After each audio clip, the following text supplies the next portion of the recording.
Welcome to ACTPod, a podcast show that sheds light on the stories and impact of the social sector. The show is proudly powered by Aspire Coronation Trust Foundation. Let's begin the change. Hello, welcome to ActPod. This is another episode, and I'm very excited to be here today to have a very beautiful conversation. You know how we always do it on ActPod. We tell month in, month out, we tell stories of social entrepreneurs, change makers, nonprofits who are doing amazing work, great work in the nonprofit space, in the social sector. And of course, we have very, very insightful conversations. Today is going to be a very beautiful one. We're going to be hearing the story of a young man, I believe, who has been doing a lot with children who are living with disabilities and in Africa. And I am particularly excited about this episode because I have watched him from afar, just seeing all the things that he's done. And I've been in the space with him at different times. But today he's on ActPod, and that's in person of Michael Showunmi. You're welcome to ActPod, Michael. A pleasure to be here. Yes, we're also very excited to have you. Like I said, we've watched you from afar. We've seen what you're doing, and today we wanted to just come to sit with you and know what's going on with. You said it's Raising Star, Stars yeah. Africa. I had to say that in my head so that I don't say the wrong thing. So with Raising Stars Africa, that is your Raising Stars, Raising and Star, that's yeah. children living with disabilities. Abilities, We yeah. want to know what you've been doing, and we really just want to go on that journey with you today. So it's going to be a very beautiful one, and I'm very excited to have you on ActPod. Now let's just get into the meat of the Mm-hmm. conversation. So, first question, I'm very curious.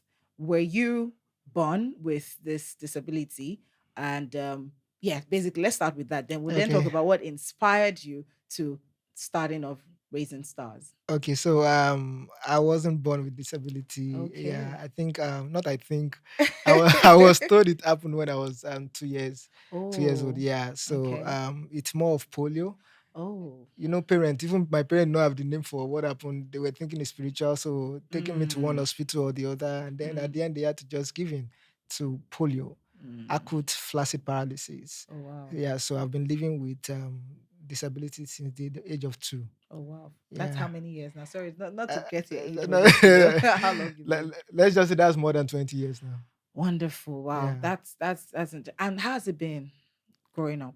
So for me, Just growing up as a person with disability, growing up is always tough. But it's just for me, I made it fun. But I can see it. at the We same time see it. is at the same time it's tough. But Yes. I made the fun out of the toughness. Mm, Yeah. So especially in terms of going to school, mm, playing with your friends, your peers. mm, So there's so much stigmatization. mm, In my school, it was not accessible to persons with disability. In fact, mm, I didn't start from nursery school because nursery, forget about nursery. So I started primary and then all the way through to secondary school and then in my university too.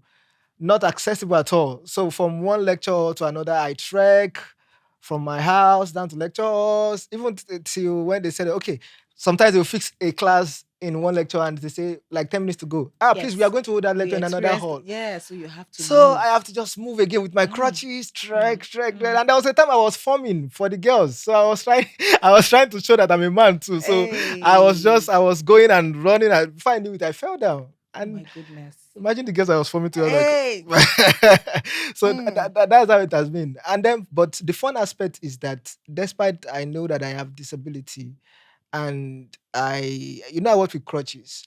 So yes. also at the same time, when I want to enjoy myself, I just let go the crutches. I crawl to play football. I play Mm, table tennis, crawling with people that use their 2 legs. Sometimes they will match my hands, but I just enjoy playing those football, mm. crawling on the street. So those are what has formed my mindset that made me shift that aspect from disability to ability. Mm. So yeah. Yes, I know that that's very interesting to hear. In you said you just told us your life story in about say 2 3 minutes, but I can imagine all the in betweens, all Mm-hmm. the different struggles, Yeah. and the times you had to cry and to wish that you were not this way. Mm-hmm. And but then what I love so much about just hearing you speak is the joy and the fun, like you said, that Yeah. you've had to create from this life experience, and I can see that you're enjoying your life. Yeah, sure. We see you. We see you. And now let's connect this to Raising Stars. Okay. So what I know you grew up with this from the age of Mm-hmm. 2. Yeah. What inspired you to start off this nonprofit for these kids? Because we know that there are a lot of people Mm-hmm. living with disabilities who have experienced different things, like, but not everybody has gone Yeah. on to start off So, something like yeah, this. yeah, So sure. what inspired you? So the truth is that I did that mindset of starting Raising Star, Mm. starting NGO. I graduated as a chemical engineer. Oh wow. And then, still on the topic of disability, I wasn't those companies I applied to, Mm. they were not giving me jobs. I would say probably because of my disability, because academically I'm very sound. Oh. I graduated with a very, very strong 2-1. Mm. So, From which university? Ladoke Akintola University of Oh, Technology, okay. Lautech. Oh, okay. So, so from chemical engineer, I was like, okay, what other talent do I have? I know that, like I said, I'm very sound academically, very good in math, further math. So I said, let me start teaching mathematics and further math. So I went to different schools. So this one was very obvious, at least for the oil companies I was applying to. I don't know the bureaucracy behind it and everything, but this one was very obvious. I submitted application to different secondary schools, and the reply or the feedback I was getting is that, look, especially from one, look, we are pitying you. How will we be able to climb staircase to teach? How will we be able to write on Mm. the board? I said, you are pitying me, and then you are not giving me job. So is that pity or being Explain the wicked? pity because I Yes, don't I don't understand. understand it. So it was not very plain to me that there is discrimination. I Mm. was not given job The because I'm a person with bias, disability yes. bias. Yes. So especially in one of the school where I had 90%, I scored the highest. Well. But still, I was not given the job because they were like, Mm. they said they were pitying me. So at last, one of those schools gave me opportunity, and they started with me with basic. I'm just telling you the backstory. They started with me with basic technology, and then when they see how well the children were performing in basic technology, they decided to give me mathematics. Before I knew it, they gave me further maths. So I was teaching 3 subjects, no full period, climbing staircase. The people that doubted me at first and say you know you cannot climb staircase. Mm. Now I'm the one climbing staircase to and fro, teaching from one class to the other. So I realized that I think after 3 years into my teaching journey, I've been always been seeing so many children with disability begging on the road and everything. So it just came to me one time and like, if you that you academically sound like this, you're a graduate, could face all these things that you are facing now, all these barriers, marginalization, everything, Mm. how do you think those children with disability on the street that are out of school, how will they survive? Mm. Do they have the kind of, even you that have that mindset, how have you been able to cope? Talk less of those kind of people. So that's why we started the Raising Star Africa. So Raising Star Africa is an actionable non-profit. You see, raising Star Africa, that means I can't do it by myself. We all have to come together and raise these people, raise mindset, so that we can build a disability ecosystem that is contributing to society rather than the normal mindset of receiving. Mm. Okay, Yeah. okay. So I'm quite curious, what exactly in just I know that when we have conversations like this, time is like I don't know where it's Yeah. running to, but let time just rest. Rest. Now, so can you talk about what exactly you do with these kids at Raising Stars? So we provide access to education.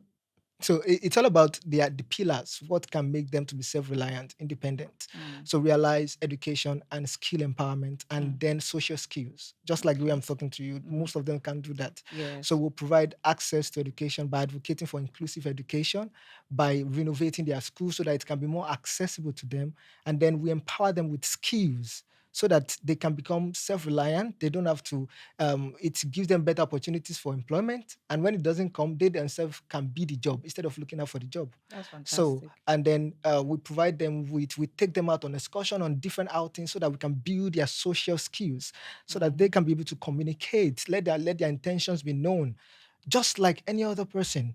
Mm. I really love that because I can understand the stigmatization that comes with, being and just I was looking at my question and I realized Yeah. that you love to call the kids differently Yeah. abled. Able, yeah. Yes. So I was the word the term had already stuck in my mind. I was going to start calling them differently Really able, abled, yeah. kids just growing up in Mm-hmm. that with that and the struggles that they have to Yeah. deal with. But it's beautiful that you then can help them to realize that they're of course there's an ability Mm-hmm. in this Ability. Yeah. disability, as it were, which you have found, and your life is a practical Mm-hmm. example. So interesting. What gave birth to what? Why do you use the term, just briefly? Why do you use the term differently abled? So why we use them is that, so for every child, we meet them at the point where they are. Mm, So realize that most children, or some of the children, when you say disability, they feel mm, I'm disabled. mm. So that's why we coined that term differently. But that means you do things differently. You Yes. can do things that others are doing, but you do them differently. You are Mm, differently abled. yes. So that's where the And I differently believe abled that come. this motivates them Yeah, when very well. Very. So they don't see disability. as So yeah. as So a say limitation. yes, as a limitation. So they see themselves differently able. I can do things differently. I can Mm, run differently. I can mm, write differently. I can talk differently, and I can mm. reason differently. And just listening to you say this, it just also it helps society, if society can even come to that point where we can understand that these are how these Mm-hmm. kids or these people are, because most of the challenges that they deal with comes from the home, from their environment, where Yeah. everybody is pointing at them, making them feel like Mm-hmm. indeed they have a disability. Yeah. But if we all can start to call them differently abled, I Mm-hmm. think it would help to boost Yeah. their morale. Exactly. So how long has Raising Stars been? So register has been like 4 years now. Oh, four We started years 2020. Oh, okay. So has the journey been like challenges, ups and downs, great so far? Okay. Well, I want to know, it may have been great, because like I said, I see you. Wow. But go So ahead, for just okay, joking. so talking about the early years of raising Star Africa, I think it came with one of the challenges is lack of experience, because like I Mm, said, I started chemical engineering, then teacher, yes, then non-profits, yes. like they don't so lack of experience in terms of when I speak with funders, potential Mm, funders. I remember there was a time one organizer wanted to sponsor us. They were asking us what's our gain. So I wasn't able to. The only thing I knew at that time was to say that your logo will be put on. I don't know any other thing. So I lost that yes. opportunity because I only said your logo will be put on the banner. That's the only thing I knew. So Mm. lack of experience for me was the major challenge. Challenge. Yeah. Mm. But for now, how would you say you've dealt with that? By the way, I see you travel all over the Yeah. world. So how would you say you have helped? What has helped you with that experience journey to now to bring you to this point where I believe you've gotten funding. You're getting By fundings God's from. grace. No, it's like don't be modest. We know that you're getting and we know that you could definitely get more. We are hoping that you get more for Hmm. the kids out there. So Yeah. yeah, so how has what has changed from all of this experience? How have you now become more experienced at what you do? Because S- I'm asking this question Okay. because there are other change makers who are listening to us who are also in the process of growing their non-profits Hmm. and are willing to learn from everybody's experience. So please Yeah. share your experience So with the us. first thing is knowing your self-acceptance. So I have Mm, to come to the point that I have to accept that I don't know anything in this non-profit space at all. So I went for different trainings at Lagos Business School, mm, Donuts for Africa Foundation, different trainings just to build up myself. And I started applying for fellowships mm, to share some of those things that we have done, to also have international exposure. So those are the things that have helped me to this moment. And so once that personal experience or lack of experience is off, then the other things for me, so the major thing is that I develop myself beyond the organization that I'm running. mm. Because for me, the organization was not grow me. How do I want to continue to, Definitely, yeah. yes, yes. Oh, So that's beautiful. So, where's what are the different areas that Raising Stars uh currently are operating from? So, what are the different communities that you're working at the moment? So we work with, in terms of states, we are working with Lagos, Ogun State, and Oyo State. And Okay, then in terms of community, we work with different communities in Lagos, over 100 communities in Lagos. okay, So for now, presently with our current project, we are working with Agege and Alimosho communities, or local government, sorry.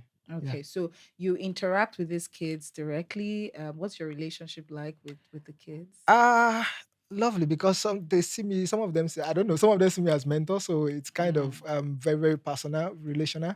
So we relate deeply, because I also when it comes to disability, you have to involve so many stakeholders, like their parents, like their teachers.